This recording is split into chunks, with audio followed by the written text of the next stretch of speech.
When Sylvia Chrominska was recognized as one of Canada's top 25 women of influence in 2012, she credited her challenge of being Scotiabank's first female executive vice president for her success. With no role models to turn to for advice at that time, her commitment to delivering her best work and high personal standards enabled her to succeed. She has since dedicated her life to investing in people and encouraging them to rise to their fullest potential. Sylvia retired in 2013 as Group Head, Global Human Resources and Communications at Scotiabank after a 34-year career. She started as a credit analyst in corporate credit with the bank in 1979.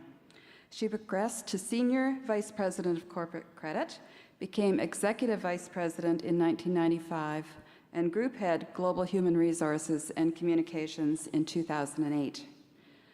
During her time at the bank, Sylvia was instrumental in advancing the cause of women, diversity, and inclusion, which were essential components to the company's success. She inspired her colleagues to succeed and worked to ensure more women entered senior-level positions. During her tenure, she relaunched the bank's Advancement of Women initiative, which made executives more accountable for the advancement of female employees, as well as creating women's networks and mentoring relationships. She has received numerous awards for her efforts to advance women's careers. Let me give you just a few highlights.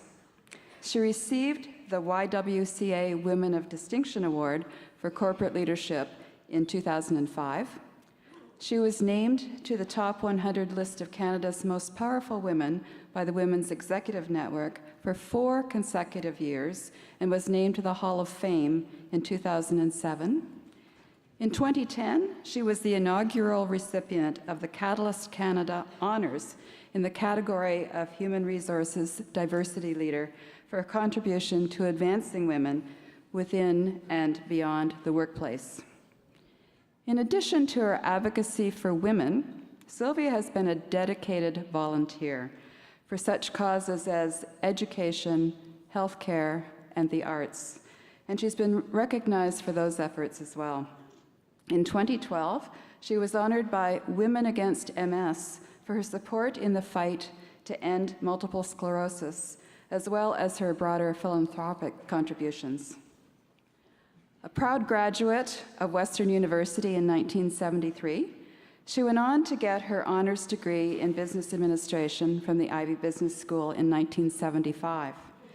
Sylvia has generously given back to the school as an alumna, mentoring a new generation of students to high levels of success. She has been the driving force behind the Scotiabank Case Competition at Ivey, which is the largest undergraduate case competition for business schools in the world. Sylvia has recruited all the judges, as well as serving as a judge herself, and has dedicated many, many volunteer hours to making the competition world-renowned.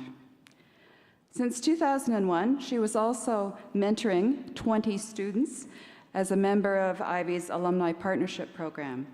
Additionally, she served as an organizer for her class reunion many, many times, and she's regularly attended and spoken at events at Ivey, and certainly supported the school's Women in Management Club.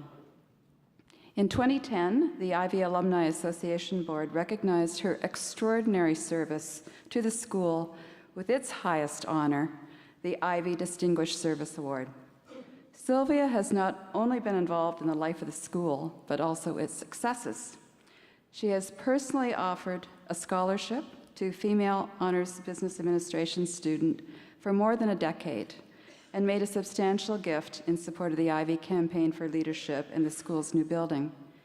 In 2008, she joined the cabinet of the Campaign for Leadership as vice chair, a campaign which secured $206 million in funding, which was the largest fundraising effort ever in the school's 90-year history. She advanced Ivey's proposal at Scotiabank, which led to a $1.9 million gift for student leadership scholarships. She has been a trusted advisor of the school, serving on Ivy's advisory board since 2005. She also serves on the Junior Achievement of Central Ontario Board of Governors and chairs the boards of several of Scotiabank's subsidiaries in the Caribbean. She also serves on the board of the energy company Amira Inc. She was also chair of the Capital Campaign for Women's College Hospital. I get exhausted when I think about all the things that Sylvia juggles at the same time. Sylvia once said that she was not long on self-confidence early in her career, but she learned firsthand not to second-guess her ability. From the accomplishments that I have just outlined, she has demonstrated that ability most prominently in teaching others not to doubt their capabilities. Sylvia told me that when President Chakma called her to advise her of her honorary degree, she shed a few tears. Sylvia's mother died recently, and her mother would have been proudest of this academic honor, given her mother's teaching background and her love of learning. Mr. Chancellor, on behalf of the Vice Chancellor and in the name of the Senate, I ask you to confer the degree of Doctor of Laws, honoris causa, upon Sylvia Chrominska, an inspirational role model, generous volunteer, and valuable contributor to Western University and numerous other organizations, whose leadership has blazed a path for others to follow. By virtue of the authority vested in me as acting Chancellor, I admit you to the degree of Doctor of Laws, honoris causa. Congratulations, Dr. Chrominska.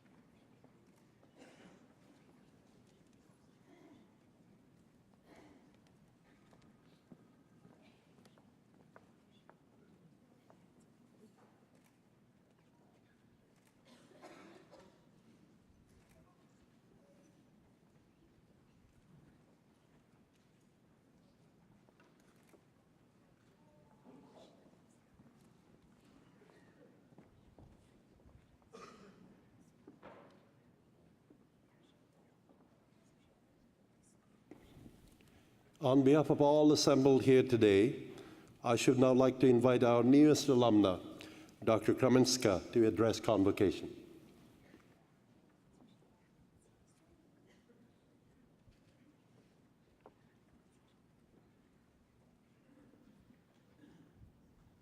Good morning, Chancellor, President Chakma, graduating class of 2014, members of the faculty, proud parents, family, and friends. It is with profound gratitude and pleasure that I accept this honorary degree. I am indeed humbled. And I find it difficult to imagine recognition that could be more significant or more meaningful. Today is truly one of the best days of my life. Thank you. And I want to especially thank my dear friend, Carol Stevenson, for proposing me for this prestigious degree. I've been quite worried about making this speech. It's been such a very long time since I sat where you're sitting. In fact, it's been some 39 years. So as I was preparing my remarks, I thought about my graduation day and my convocation. But quite frankly, I don't remember the speaker or the speech. I do recall, though, that the night before, my classmates and I closed the seats. Or maybe it was the spoke, and we were all nursing killer hangovers. But I know that's not the case with any of you this morning. That said, I did want to come up with something you haven't already heard and share with you a few of the lessons I've learned between that day and today. Lessons that have had an impact on my life, on my career. A few thoughts to inspire your futures. Today, quite likely, you are filled with mixed emotions as you begin new chapters in your lives. Some of you may be continuing your formal education. Some of you may have jobs you're going to.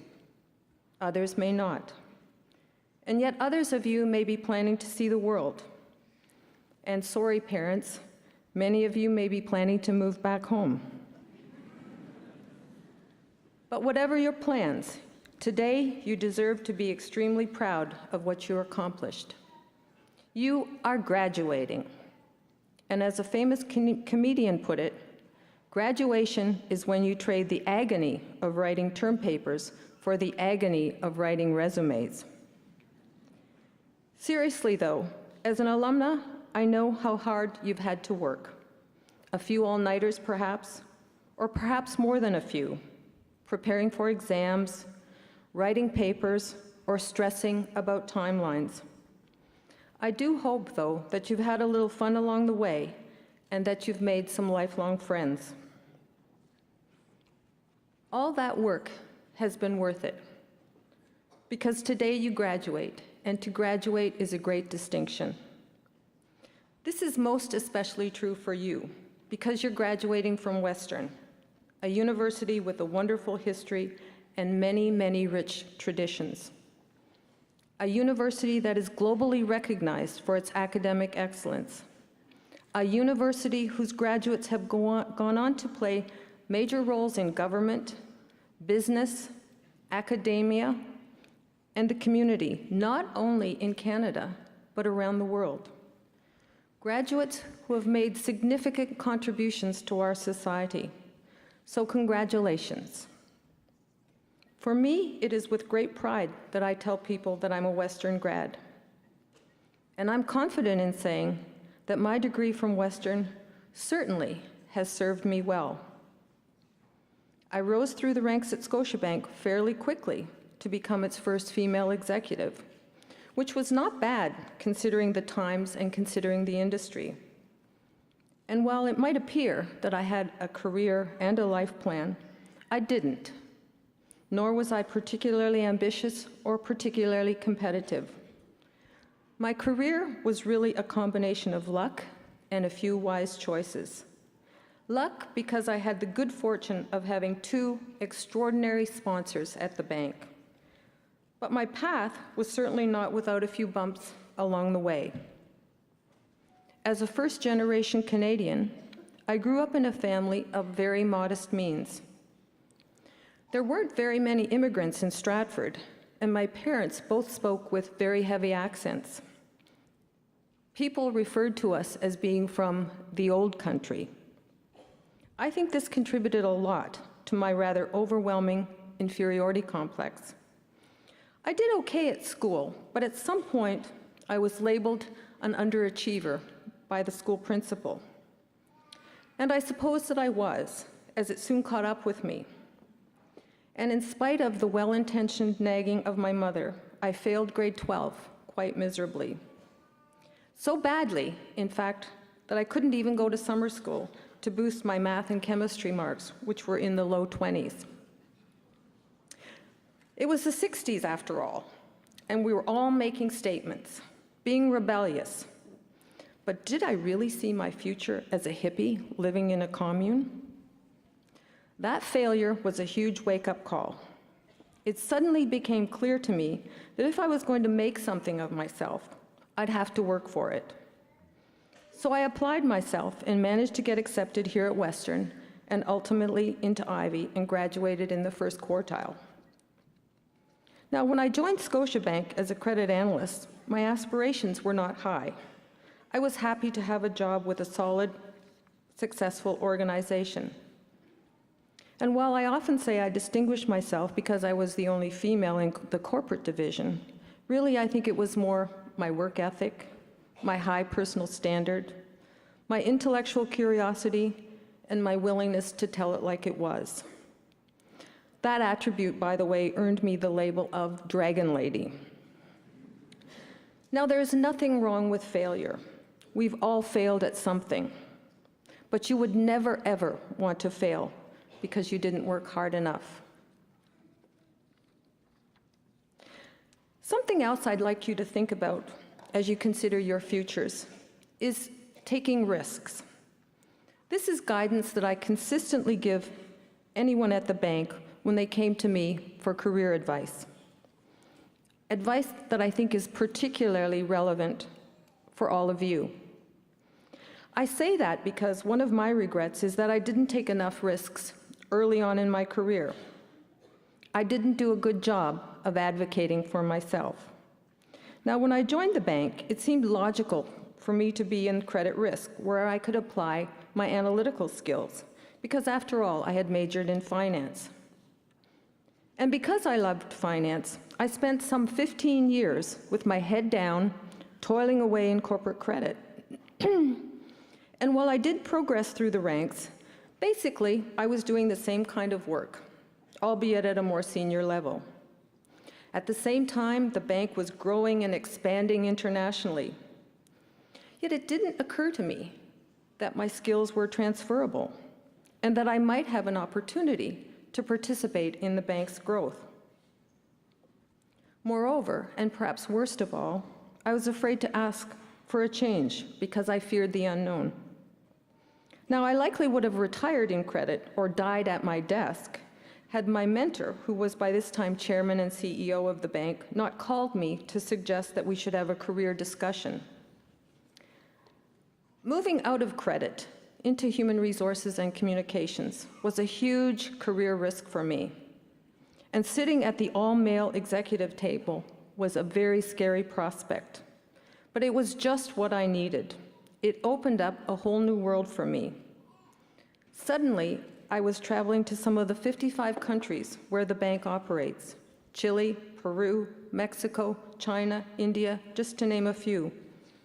And I found myself doing things I never dreamed I could do, like public speaking to large audiences, and interacting with senior business, government, and community leaders from around the globe. It was very, very unnerving, but at the same time very exciting and very energizing. I felt like I was starting a whole new career.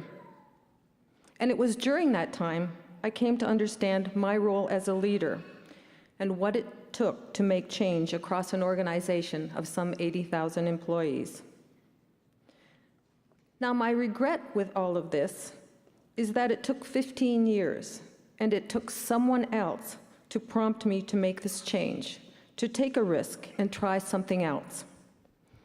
I often think about how different those early years might have been, and in fact, how different my career might have been, had I not looked up from my desk, taken a risk, and asked to do something different. Now, the final thing I want to talk to you about is purpose. About the time I moved from corporate credit into human resources, I attended a conference where the facilitator went around the room and asked each of us to tell the group what was our purpose. Now, I'm often not at a loss for words, but at that moment, I was. It dawned on me that all I really knew, or all I really cared about, was my work at the bank.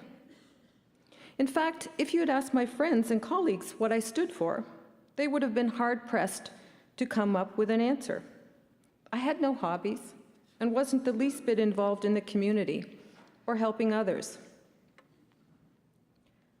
Thinking about that question really gave me pause. Surely, I wasn't put on this earth to simply be an executive in a big bank, aspiring to ever-increasing salary and bonus checks. I realized then that I needed to do more, and I realized that I could do more.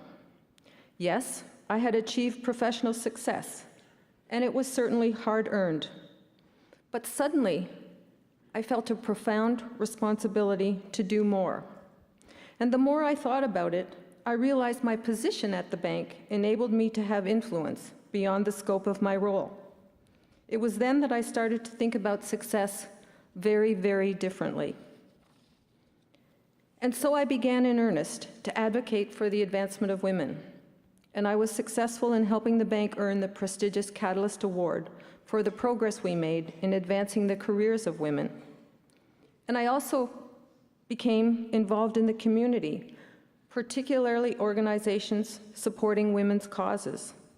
There are so many not-for-profit organizations in need of volunteers, and there are so many ways that you can help. For me, it's been extremely gratifying making the difference in the lives of women and girls and being a mentor to aspiring young women.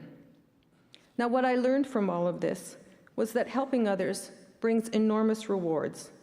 It benefits you in ways nothing else can, and it also benefits the community. And in the words of a former US president, no person was ever honored for what they received. Honor has been the reward for what they gave. So I encourage you to use your skills and abilities to contribute to a greater good and find a purpose beyond position and beyond money. So to you, the graduating class of 2014, congratulations. You have proven that you can learn, that you can absorb knowledge, and you certainly deserve to be very proud of your degrees. Your education is something that no one can take away from you, but you don't necessarily stop going to school when you graduate. You have established a very strong foundation on which to build your personal success. I encourage all of you to work hard, to learn from your mistakes, be curious and take some risks early in life, and above all, consider your future in the context of the kind of person you want to be. I wish you great happiness and congratulations and good luck.